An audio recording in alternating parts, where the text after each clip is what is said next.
এই বছর কিন্তু মাধ্যমিক পরীক্ষায় রেজাল্ট বেরোবে তার আগে বিভিন্ন কিন্তু খবর আমরা দেখতে পাচ্ছি। যেমন উচ্চ মাধ্যমিকের ক্ষেত্রে বাংলার ক্ষেত্রে দেখেছি নাম্বার বাড়বে।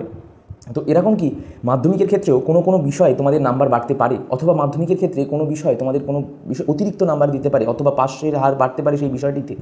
এবং তোমরা জানলে খুব খুশি হবে, সেই বিষয়টি মানে এমন একটি বিষয় যে বিষয়ে তোমরা অনেকে ভয় পাচ্ছ, অর্থাৎ ফেল করবার ভয় পাচ্ছ কিংবা কম নম্বর পাওয়ার ভয় পাচ্ছ। সেই ভয়গুলোকে দূর করার জন্য আজকের এই ভিডিওটা মনোযোগ সহকারে প্রথম থেকে শেষ অবধি দেখবে। এবছর কিন্তু এই বিষয়ে পাশ করবে সকলে, বিতর্ক প্রশ্নে ফুল মার্কস কিন্তু পাবে।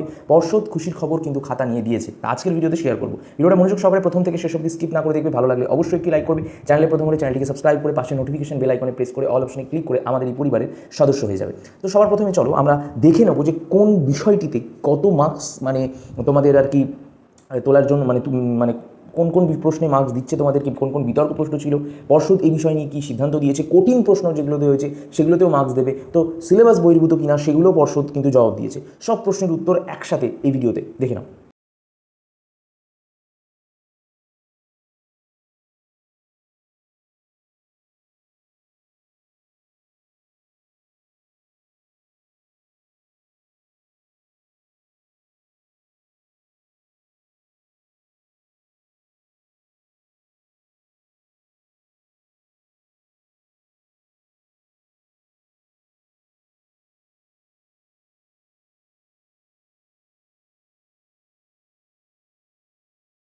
আশা করছি বন্ধুরা তোমাদের এইটুকু নলেজ ক্লিয়ার হয়েছে যে আমরা যেটা বোঝাতে চেয়েছি সেটা তোমরা বুঝতে পেরেছো, এবং পরীক্ষার খাতায় অঙ্কের ক্ষেত্রে কোনো সমস্যা কিন্তু হচ্ছে না এবছর। তাই সবাই কিন্তু টেনশন মুক্ত থাকো এবং আমাদের পরের ভিডিও আপডেট পেতে সাবস্ক্রাইব করে রাখো এখনই শুভ ক্লাসেস চ্যানেলকে।